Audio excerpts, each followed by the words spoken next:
Waalaikumsalam.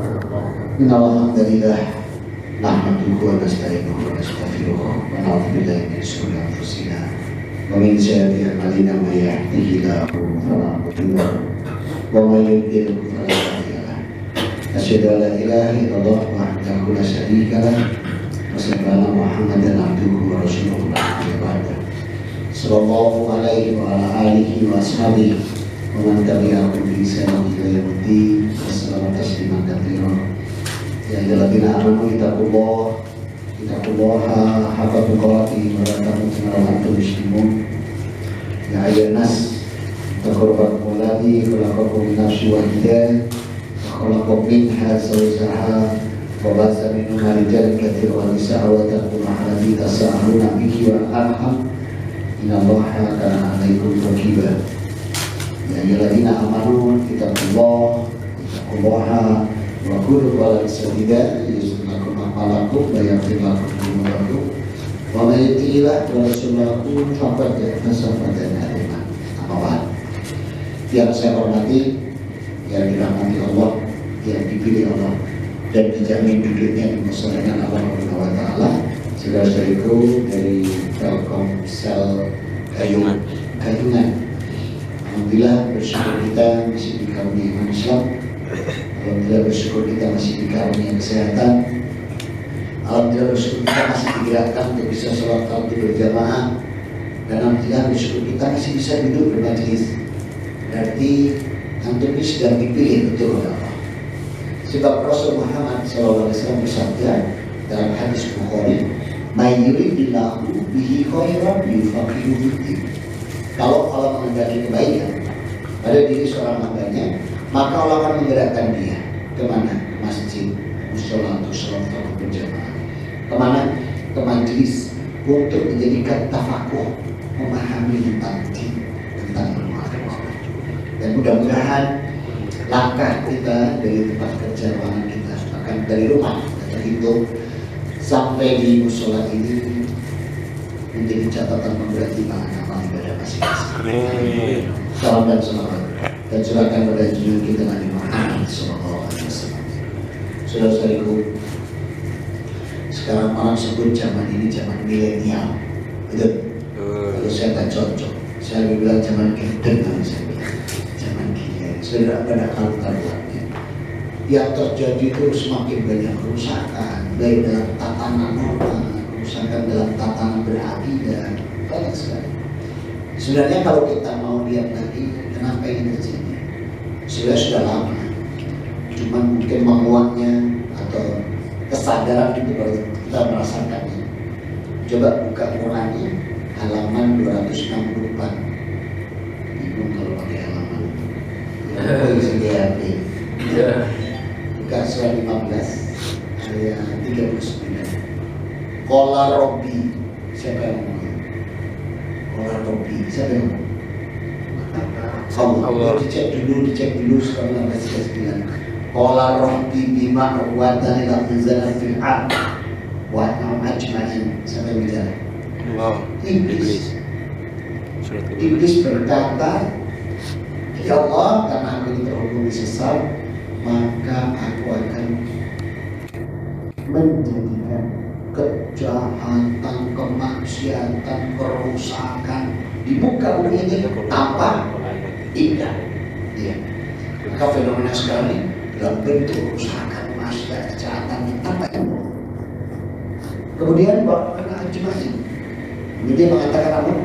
Aku akan menyelesaikan semuanya. Maka kalau kita lihat fenomena sekarang ini di akhir zaman ini banyak kacau. Dan kenapa itu bisa terjadi? Coba buka surat 7 ayat 16 dan 17. 16-17. Fabima uqwatani la uzasyiraqal mustaqim. Sumalat amin baini aydihim amin khalfihim wa an yamanihim wa an simarihim. 16 dan 17. Iblis menjawab, ya Allah, karena aku ini terhubungi sesat, maka aku akan menghadang hamba-Mu dari apa? Dari jalanmu yang lurus. Ini. Jadi dia menghadap dari petunjuk yang lurus. Kemudian apa? Sumalatana min baini aydihim wa khalfihim wa an yamanihim wa an shimalihim. Dan aku akan menghadap hamba itu dari depan, dari belakang, dari kanan, dari kiri. Kenapa nggak bisa dari atas? Lalu bisa bicara dengan salah satu. Oh, nggak ada. Karena mantap Allah. Kau tahu apa di atas? Dari mana? Nah, di atas. Makanya akidah harus diluruskan. Allah itu di atas, bukan di mana-mana. Ilmunya Allah dan pengetahuan Allah di mana-mana. Tapi kalau Allahnya di mana? Di atas. Makanya Rasul mengatakan nama min mukminin inda aku yadaihi ila sama. Orang mukmin kalau kamu berdoa mengadakan tangan muka nanti. Itu kalau Allah ada di mana-mana itu bisa doa di kolom ini. Ya Allah. Doanya di kolom-kolom. Yang di mana-mana itu keilmuan dan pengetahuan Allah sifatnya. Tapi Allah harus di atas. Makanya iblis tidak bisa menembus dari atas. Kenapa iblis tidak bisa menembus dari bawah? Lalu kenapa? Faidah Quran minas syajari, karena bumi ini tempat di mana hamba Allah ini bersujud. Itu yang benar tidak bisa menembus. Di tempat sujud itu tidak bisa menembus.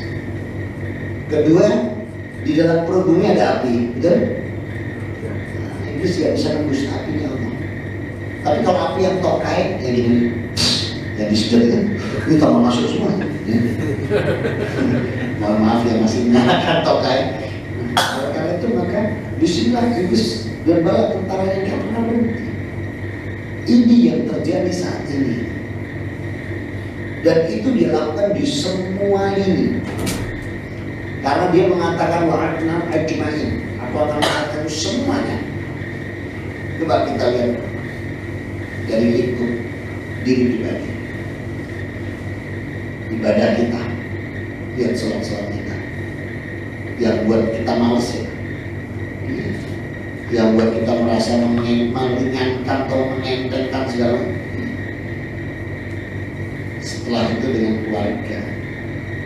Coba buka surat 17 ayat 23. Buddha wa ta'ala mengatakan di sana untuk apa? Wala ta'murfana auf. Pada orang tua jangan kau mengatakan tapi kaulah kalimat, ucapkan dengan kerendahan hati dan kalimat yang baik. Jadi kerusakan sekarang terjadi di muka bumi. Anak ini sekarang sudah berani sama orang tua. Banyak yang berharga. Ada satu pengalaman ketika saya mengunjungi kerabat di rumah sakit.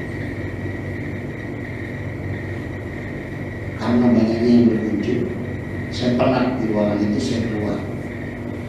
Dan di rumah sakit itu dia punya taman kecil. Ada kolamnya, ada ikan, ada burung, sangat besar. Kalau saya gambarkan gitu, saya orang tahu masa ini mana kira-kira.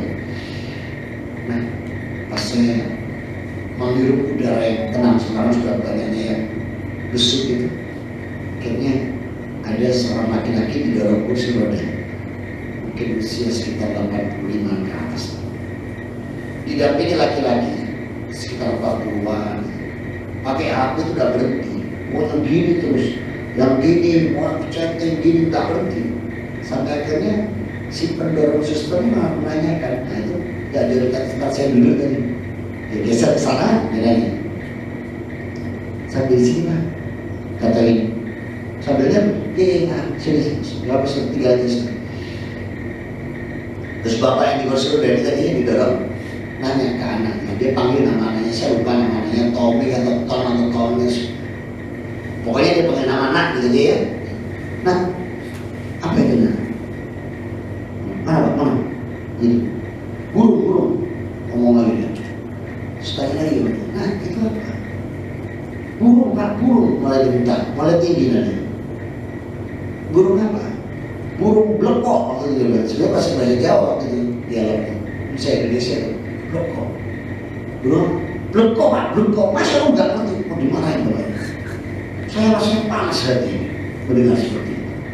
Saya mau berdiri, tapi kedua bapaknya ngomong, "Nah, waktu kamu kecil jalan-jalan sama bapak, kamu nanya satu ekor burung merpati, kamu tanya saya 15 kali, bapak selalu jawab, ini apa Pak?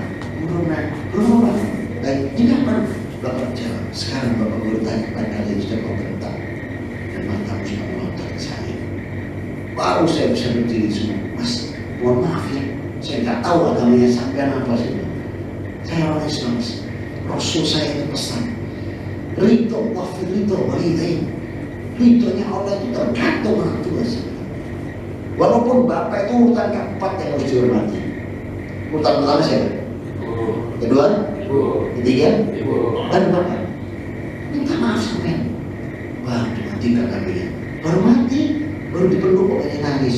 Nah, karena mereka pada nangis berdua, saya juga orang yang rada cengeng, saya pikir jauh aja daripada saya ketanya sebenarnya. Coba kerja siapa ini? Iblis. Jadi kerusakan sekarang di fenomena yang sekarang terjadi di akhir zaman ini. Iblis sudah mulai semakin bangkai, terang-terangan ini, gak segan-segan dia akan lakukan ini semua. Dan tipu muslihat tipu daya ini luar biasa. Karena apa? Dia ingin mengajak semakin banyak penghuni neraka.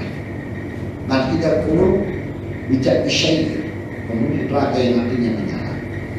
Oleh karena itu maka itu anak pada orang tua dijadikan dia durhaka. Banyak sekali terjadi.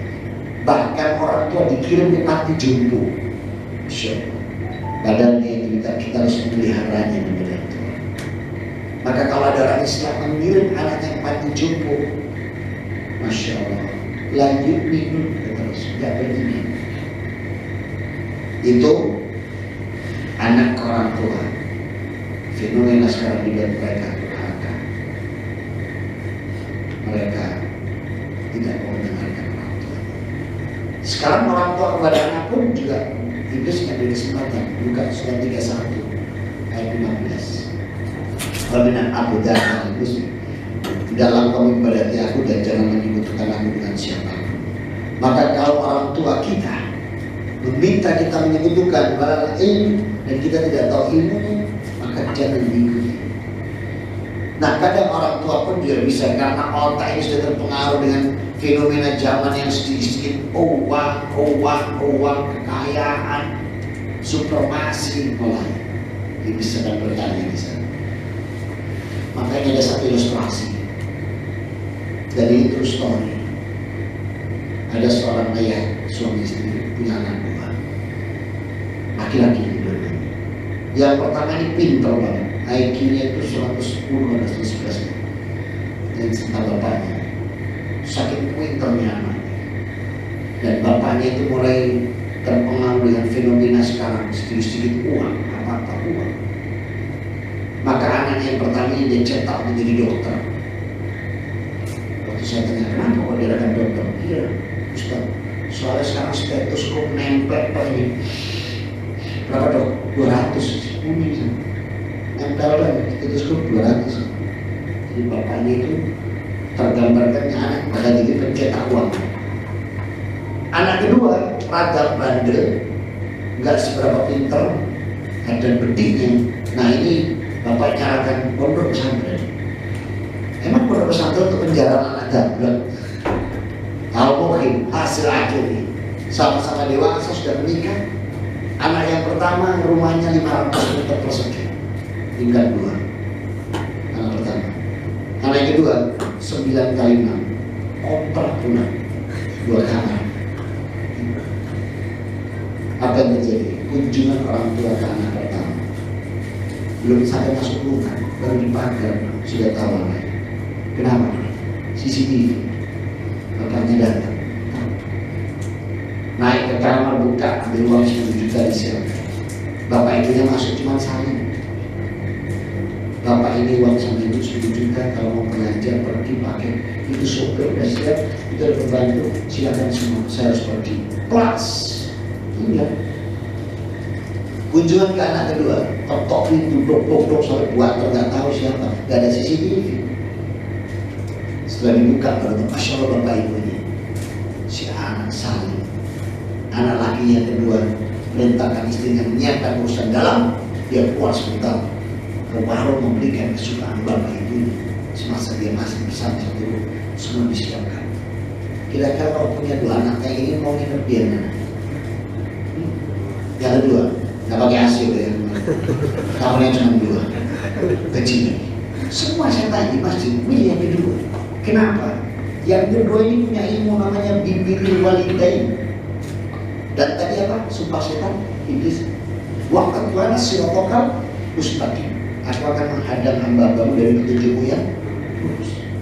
Maknanya apa? Oh, apa nggak boleh anak Islam jadi dokter? Kalau bisa jadi dokter yang sampai profesor, cuma ada makna di sini. Ketika pendidikan agama itu jangan hanya diserahkan di sekolah atau di kampus. Karena agama Islam kita ini agama yang sukses ini, Rasul bawakannya dengan uswah, keteladanan, tunjuk. Dan sekarang ini uswah, fenomena saat ini uswah dan hancur. Dan yang terjadi ini sudah bertahan yang semakin sekarang ditampakkan, sehingga menjadi seakan-akan menjadi sebuah keindahan. Ini yang terjadi sekarang.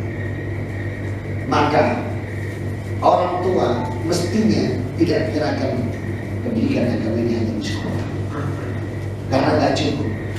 Dulu saya masih kuliah itu 4 SKS masa saya, terus jadi 3. Habis 3 sekarang 2 SKS tuh. Dan kabarnya mau dihapus nih. Apa? Mata kuliah kamu mau dihapus. Tuh, bayangin. Pada tadi dia mengatakan apa? Aku akan mengajak kamu dari petunjukku yang lurus. Kalau bisa dihapus. Dari sini juga kita lihat. Kita kalau dia sebenarnya terjadi sekarang. Malah mau dihapus. Kalau seperti itu, maknanya bahwa pendidikan agama itu harus ditanamkan di rumah. Dan inilah orang tua yang dilengarkan ini sudah bertahun ini sampai lupa bahwa anak-anaknya itu adalah amanah yang harus diarahkan. Jika menjadi ini luar biasa mungkin akhir zaman. Jadi anak dipertulakan oleh orang tua sampai dipertulakan amanah-amanahnya dengan tetangga. Sekarang ini keakraban tetangga berkurang.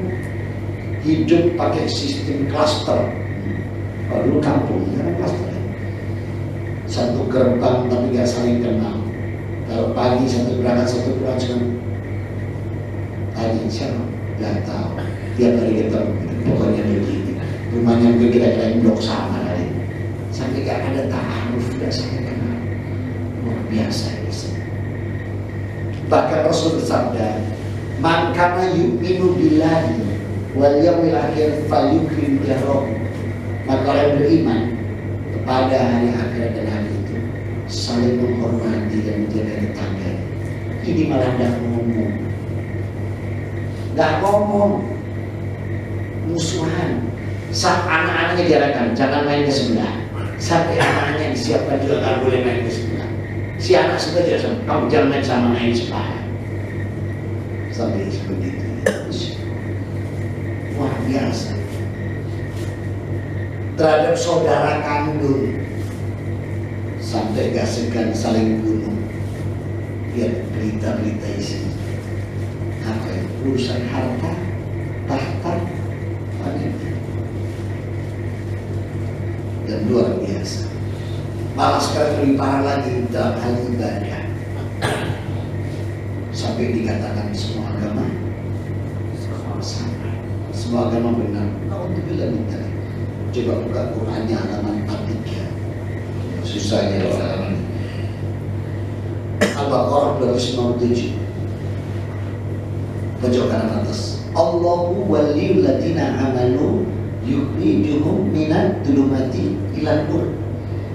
Kemudian walladzina kafaru awliya'uhum at-taghut yukhrijunahum minad nur ila dhulumat. Ulaika ashabun nar hum fiha khalidun. Jelas sekali. Orang Islam, orang mukmin itu aku bernolongnya. Tapi di luar itu penolongnya setan iblis dan bala tentara. Sudah jelas dikatakan apa penolongnya setan. Kalau kita mungkin penolongnya Allah, sekarang ini malah akrab sama yang penolongnya setan. Sama-sama saling acuh, tidak menghiraukan. Sama yang lain bisa ibadah dengan baik. Dan iblis itu luar biasa kalau buat kemasan kalimat. Contoh, siapanya? Orang yang berjalan di atas Quran dan di atas sunnah, orangnya normal kan? Lalu normal. Kalau penyimpanan itu normal atau nggak normal? Nggak normal. Diganti loh sama iblis namanya paranormal. Makanya langsung semua pada belok ke Banding Siti nanti. Apalagi dia bilang bisa memerintahkan malaikat dan juga memanggil Rasul Muhammad SAW. Kayaknya perlu buka dari surat 23 ayat 100 Al-Mu'min Wahabi wa'adaihi ala tarsahur ila yaumil ba'asu. Roh itu disimpan Allah di alam barzah dan baru nanti dibangkitkan itu dari kebangkitan. Itu hanya dalil yang mereka ucapkan saja kalau bisa manggil-manggil roh itu. Mohon maaf kalau lihat baca ayat ini saya jawab prank. Allah cuma mengatakan dia bisa. Apalagi bisa manggil Rasulullah Muhammad SAW. Rasulullah sekarang di mana roh beliau? Di Gaza. Tidak mungkin datang. Itu Allah kami halai firman-Nya. Aneh. Malah kemarin orang bilang, saya bahagia. Umrah tuh di tempat umrah. Saya bahagia Ramadan kali ini. Kenapa? Saya bertemu Rasulullah. Saya bilang di mana? Di pojok sana. Kayak apa Rasulullah? Pakai kopiah. Warnanya hitam. Wah, ini Rasulullah kopiah hitam di mana? Terus pakai jaket, jas iya. Wah, pakai sarung iya. Pegang rokok nggak? Kayaknya iya. Wih, Rasulullah endorse rokok nih. Parah banget kasus seperti ini. Malah dia bilang saya ketemu Rasulullah itu putih semua ternyata beliau. Maksudnya alisnya putih, jenggotnya putih, semua putih, baju putih. Saya bilang nih baca nih Bukhari sama Muslim. Dilihat oleh Anas bin Malik hidup bersama Rasul 10 tahun dan dari istri Aisyah 1 lembar uban pun Rasul tak punya. Jangan-jangan antum habis minum anggur orang tua sih. Bapaknya putih semua. Terus antum karena udah bangga sama orang, dia tuh terbayang-bayang, masya Allah, mungkin. Apalagi orang tetangga mati itu, tetangga kita mati jam 5 pagi, jam 6 baru diumumkan sama keluarga ini kalau meninggal dari rumah sakit ada berita, 6:30 warga baru dengar datang takziah. Terus nanya meninggalnya jam berapa? Tadi jam 5. Oh, dilibet. Apanya yang dilibet? Yang nggak ada sih. Itu aneh-aneh gitu. Kerjaannya iblis dapat tak pernah berhenti. Akidahnya harus kita hata-hata dalam kita jaga. Maka ketika kita juga dalam ibadah, jelas tahun 4 Hijriah, Rasul Muhammad SAW didesak kaum kafir, ngajak ibadah itu gantian. Jadi di Mekah, di Ka'bah itu diajak gantian. Terus Rasul gantian hari Senin, nanti siapa? Kamu Jumat ya, kamu Jumat gitu ya. Kaum muslim Jumat, sekian lain. Langsung kalau turunkan surat 109 6 ayat kuliah ayuhal kafirun la a'budu ma ta'budun wala antum abiduna ma a'budu wala ana abidu ma lakum lakum dinukum. Jelas dong. Malah Allah suruh ngomong Muhammad ke mereka, bilang kepada mereka, orang-orang kafir. Allah sebut kafir di luar Islam. Maka kalau mereka sekarang mengatakan, oh kita agama ini sama, Tuhan kami, Allah kami, ya Allahmu itu, iya, kami tahu. Tapi yang jadi masalah, Allah itu tak mau kalian ibadati. Mohon maaf ya, Allah tidak mau ibadati oleh Yahudi dan Nasrani. Mereka bilang kami sama kan? Ya Allah berarti Allah iya, saya tahu. Tapi yang jadi masalah, Allah itu tidak mau diibadati kalian. Ayatnya jelas tadi. Wala ana abidu wala antum abiduna ma'abud. Kalau bilang, kau bilang mereka, engkau bukan menyembah yang disembah dan aku bukan menyembah yang disembah. Dan kau gak akan menyembah yang disembah karena Allah gak mau. Di mana pernyataan Allah gak mau diibadati oleh Yahudi dan Nasrani? Bukan hanya sampai kata.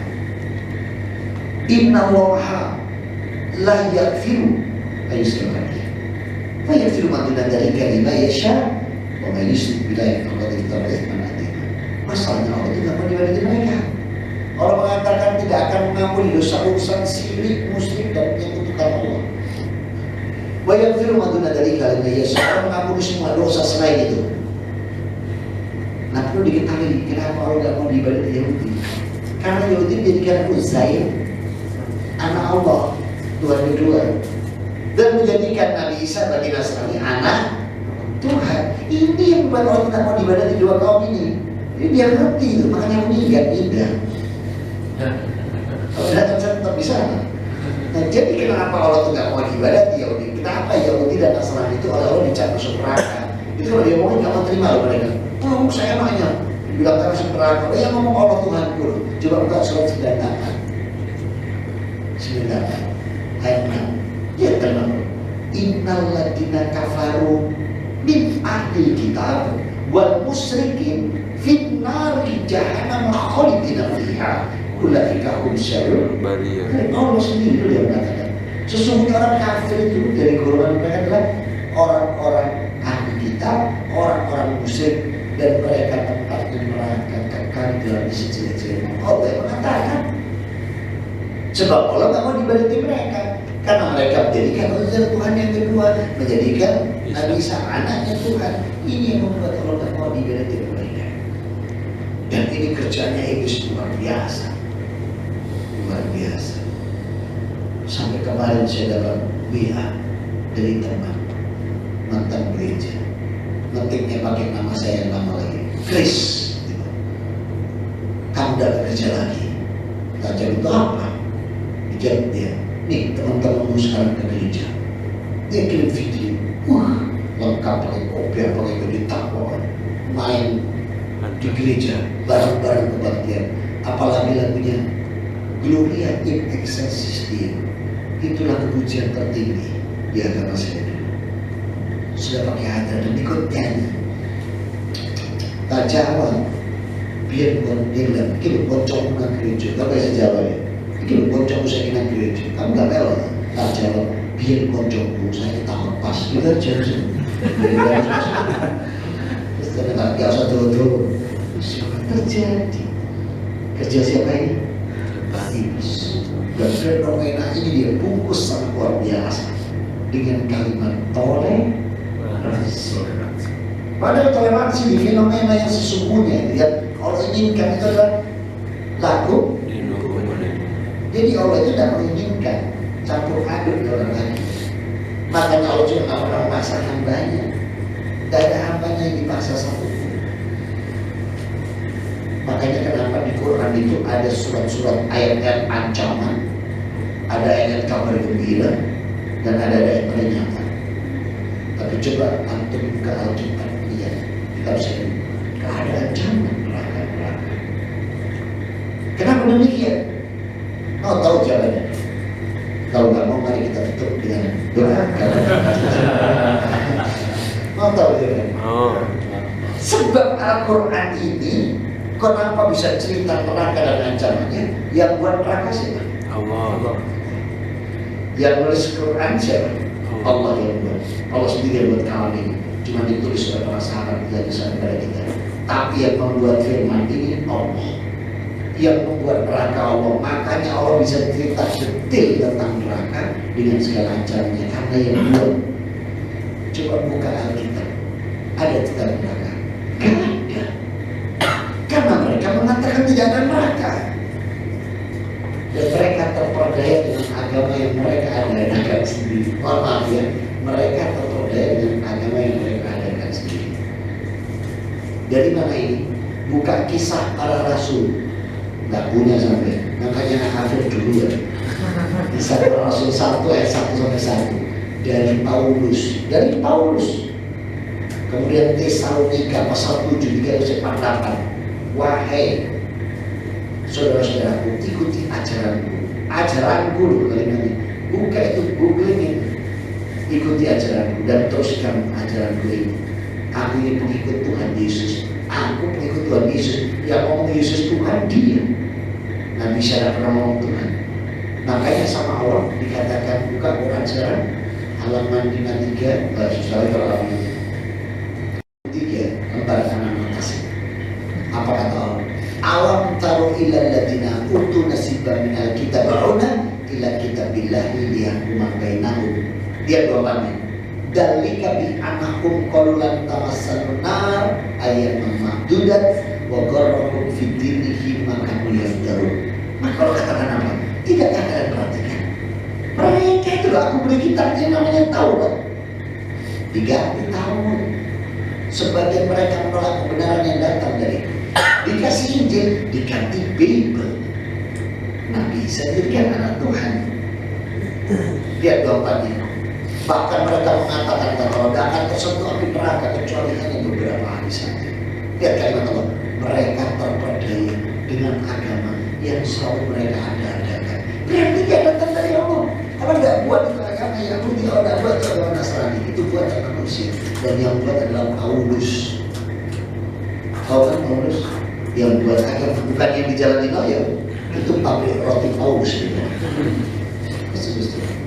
Maka fenomena ini jangan kerusakan di sisi akidah, kerusakan di sisi keluarga, kerusakan di sisi lingkungan, kerusakan di tatanan norma. Masya Allah, luar biasa guys, luar biasa. Kira yang sukses nih. Dia di Eropa sekarang pindah ke Indonesia. Dulu dia serang Eropa, sekarang Eropa itu di UK, United Kingdom, 4 gereja katedral. Jangan salah, sudah jadi masjid jami. Wali kota dia di London sama di Pittsburgh itu Muslim mualaf. Nah dia tidak bisa sekarang dia ke Indonesia. Empuk banget nih Inggris main di Indonesia. Makanya dia Israel pertama kali di umat Islam PRT. PRT, contohnya terbaik. Ini sesuai dengan surat 7 ayat 16-17 tadi. Surat Al-Min baini aidihim wa khalfahum wa an yamanihim wa an shimalihim. Dia nyerangnya begitu. Dia serang ayat itu. Berarti ucapkan Natal berarti. Berarti nggak mau. Berarti ngaji. Baru dia cari. Baru ucapkan. Baru juga nggak mau. Karena tahu dalilnya di surat Al-Maidah ayat 72 dan 73 nggak boleh ucapkan Natal. Quran surat 5 ayat 72 dan 73. Laqad kafara alladziina qalu innallaha huwal masiihu ibnu Maryam. Wa qala masiihu ya bani Israil utur rabbi wa rabbakum fa'inahu ma yusbihu faqad harama al-jannah. Allah sendiri mengatakan kafir mengucapkan Natal. Al-Maidah 72. Laqad kafara alladziina qalu salasa salisu ma yaqulu illahu wahid. Itu cuma satu. Tapi apa kata Mujaddid mengeluarkan fatwa mengucapkan Natal hukumnya haram dan terancam kafir. Mui Musab boleh asal tidak meyakini. Bingung coba kerjaan siapa yang menghadap dari petunjuk yang lurus. Mas, maka dia tidak bisa tebus Pak RW, dia cari Pak Lurah. Ternyata Pak Lurah juga ngaji juga nggak mau. Maka dia ke Pak Camat. Pak Camat tidak tebus, dia coba tingkat bupati wali kota. Nggak tebus juga ke gubernur, nggak tebus ke menteri. Menterinya kayaknya lagi berteman sama iblis dan bala tentara.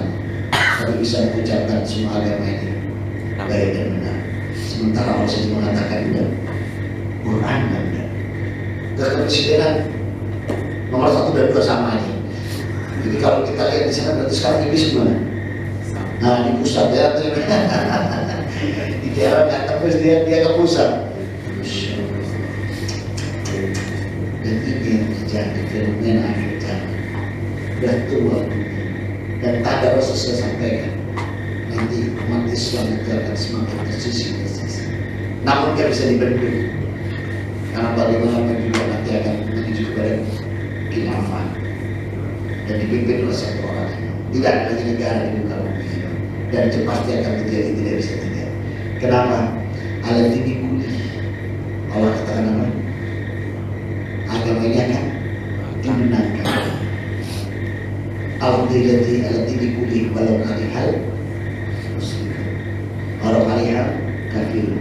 Agama ini akan dimenangkan walaupun kaum muslim dan orang kafir tidak menyukai, tapi sudah dihalang. Dinul haqqa, agama yang benar ini walau dili kulih akan menangkan agama ini dari semuanya. Maka menghadapi seperti ini, kalau kita cuma membahas tentang permasalahan fenomena ini karena kinerja Iblis yang luar biasa, kalau cuma itu saja dibahas, gak usah ngaji. Kita ngaji itu sudah dapat solusi. Lalu solusinya apa? Bukan surah 15 dan 40 solusi. Ilaman ibadah kami mukhlasin. Jadi kalau kita ingin tidak ditembus oleh iblis dan tentaranya, itu harus menjadi hamba Allah yang terpilih. Nah, hamba yang terpilih dalam kata-kata disebut mukhlasin. Apa mukhlasin atau mukhlis itu? Adalah hamba yang totalitas kepada Allah itu. Beribadahnya totalitas, sholatnya totalitas. Kalau ada infak saudara kotak lewat itu ikhlas totalitas, bukan pura-pura tidur. Nah, ini kalau ada mau terus pura-pura tidur, nanti ambil diri, kalau ada jauh baru mulai lagi. Biasa. Kita totalitas, puasa kita totalitas, infak saudara kita totalitas, haji umrah ketika kita diberi rezeki Allah berlebihan kita semua totalitas. Itu Allah katakan man ibadah kami nama khasin. Yang seperti itu yang bisa terus. Kemudian apa oleh solusinya lagi agar kita bisa selamat dari fenomena zaman yang semakin kacau ini? Buka surat 35 Fatir ayat 6. Ba'innahu kana syaitan aduwwun wa tahyihu aduwwun.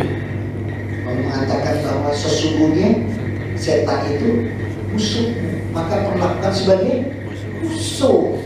Lu sudah jelas tadi orang katakan orang Islam penolongnya aku Allah, tapi orang luar Islam penolongnya setan. Nah sekarang lah ibadah bareng-bareng sama yang penolongnya setan. Ya ini luar biasa dia dalam menyesatkan manusia.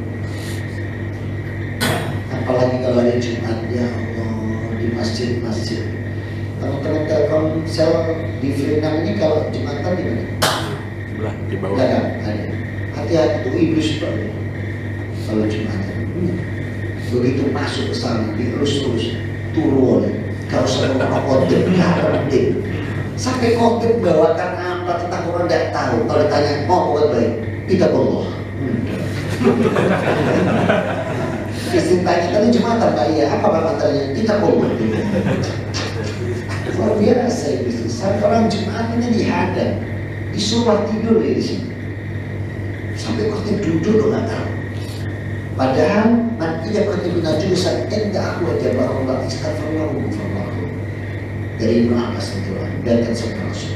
Duduknya khotib di antara dua khotbah itu doa yang tidak pernah ditolak Allah. Dan kalau kita mintakan ampunan siapapun anggota keluarga kita dan diri kita diampuni oleh Allah.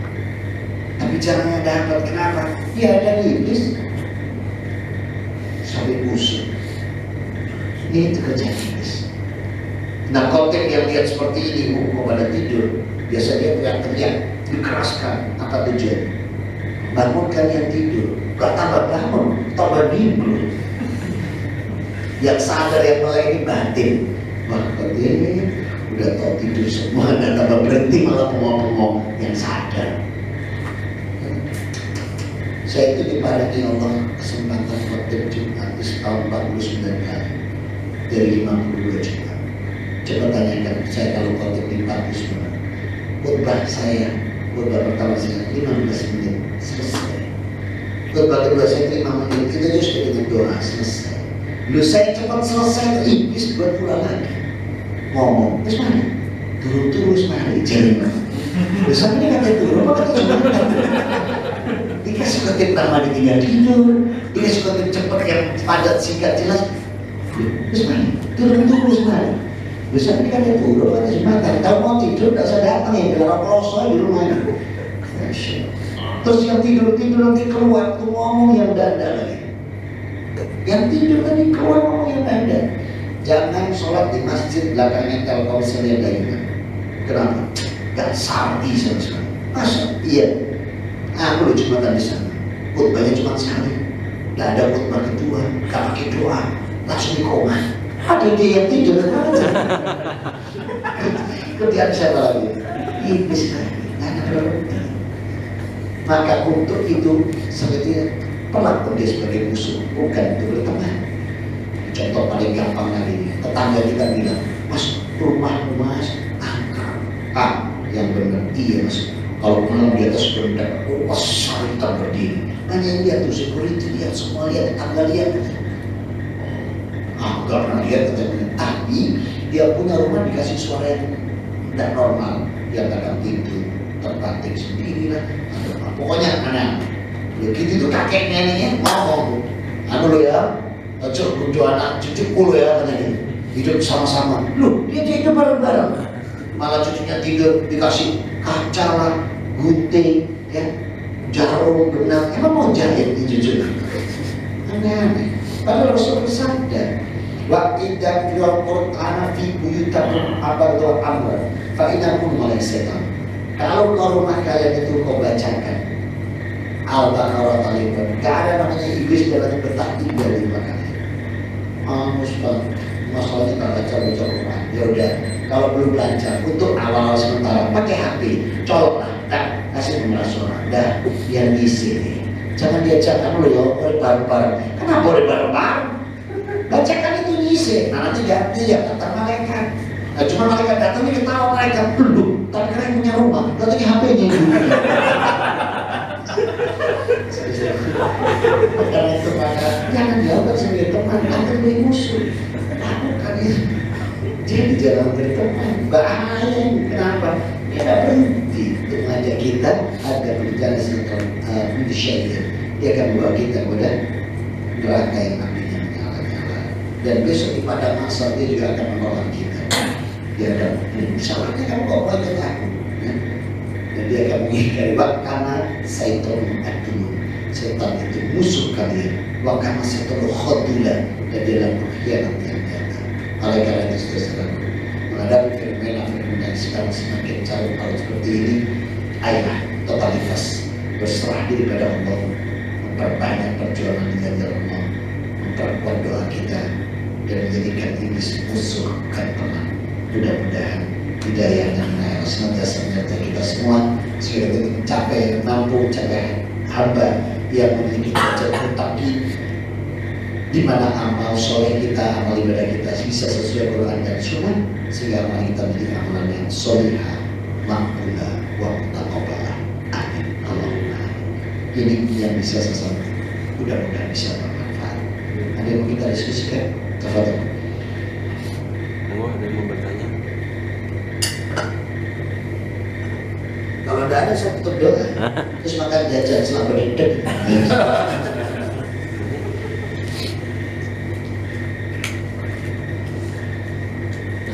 Ya. Tapi memang itu ada ya, sebenarnya jin-jin yang biasanya ganggu-ganggu di rumah-rumah. Ada, namanya dari adanya suami. Jadi yang bagian merusak suami istri supaya bertengkar gitu. Oh ya, karena kan prestasi itu kalau orang lebih cerai. Langsung pakai mahkota namanya anta, gitu, dipasang anta, udah. Ya maksudnya antisipasinya gitu kan, kadang kan ya biasalah kadang tangga-tangga ya kayak yang Ustaz sampaikan. Lihat itu. Iya betulnya. Nah, cuma kalau kita lihat begini ya, ingat ya waktu Rasul Muhammad SAW pertama kali mendapat wahyu, masih ingat? Di gua mana? Gua Selarong atau gua Hira? Kira di gua Selarong. Nah, itu menerima wahyu. Waktu itu malaikat Jibril kan belum berubah bentuk, kan masih pertama kali malaikat Jibril itu memberikan kau masih bentuk malaikat, belum berwujud manusia. Gimana nggak takut juga Rasulullah begitu besar, sayapnya dia menutupi langitnya. Malaikat bersayap dari mana tuh tahu? Nah betul, di surat 35 ayat 1. Tapi sekarang anak-anak berani buat lagu, malaikat tak bersayap.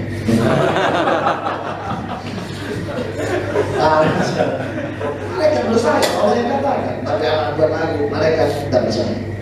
Maksudnya, maka kita kalau ketika Rasul datang seperti itu, Rasul yang takut kayak gitu, lari beliau kemana? Pulang ke rumah, namanya siapa? Namanya Khadijah, istrinya ini loh. Nah enak sekarang rumah tangga sekarang ada masalah malah keluar. Wah bisa buka botol. Terus kamu ditanya, oh ini apa? Itu kalau tanya, tenang. Malah bilang biasa, pertengkaran suami istri kata ibu saya itu bumbu rumah tangga. Ini akidah syaitan.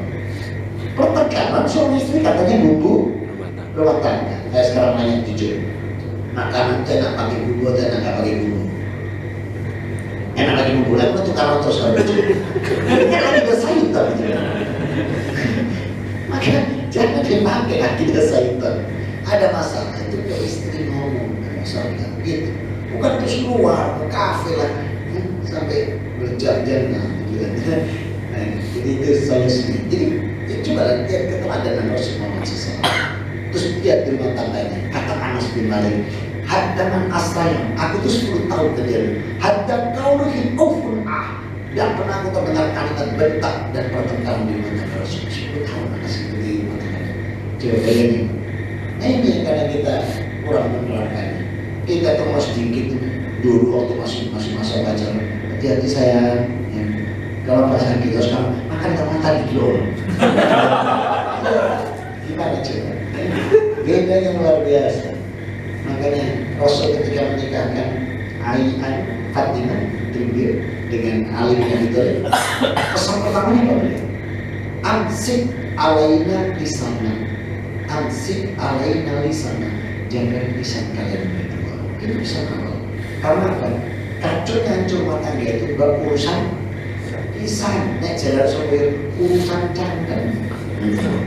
Itu paling banyak pertanyaan sehingga ini besar dan iblis senantiasa siap untuk melakukan itu. Malah sekarang perceraian sekarang umum pakai WA, pulangkan saja. Oh pulanglah kau ke orang tua dia pakai lian selama manusia. Sudah jatuh di tangannya. Lagi, itu memang seperti itu. Gak pernah berhenti. Jangan lupa loh, iblis itu tak tidur. Kita ketiduran. Dibuatlah kita sama dia tidur juga. Jumatan begini.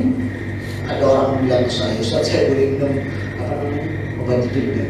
Kenapa? Susah tidur Ustaz. Astagfirullah. Itu bisa kayak parang bulan tidur kayak apa? Kalian boleh tidur juga? Iya. Berapa kata Jumatan? Insya Allah tidur. Kurang aja lah Jumatan tidur ya. Itu ngomongnya nggak bisa. Dari Jumatan tidur. Obat tidur. Baik.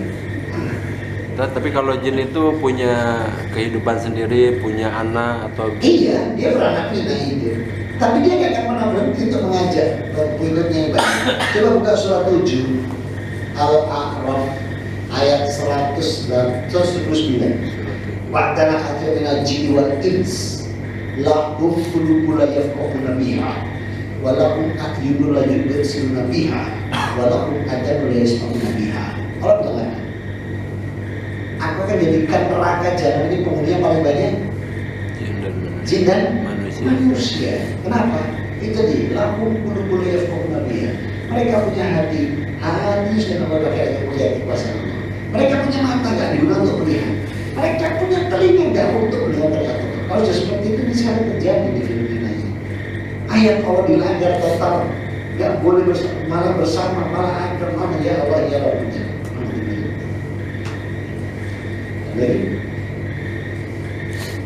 Cukup?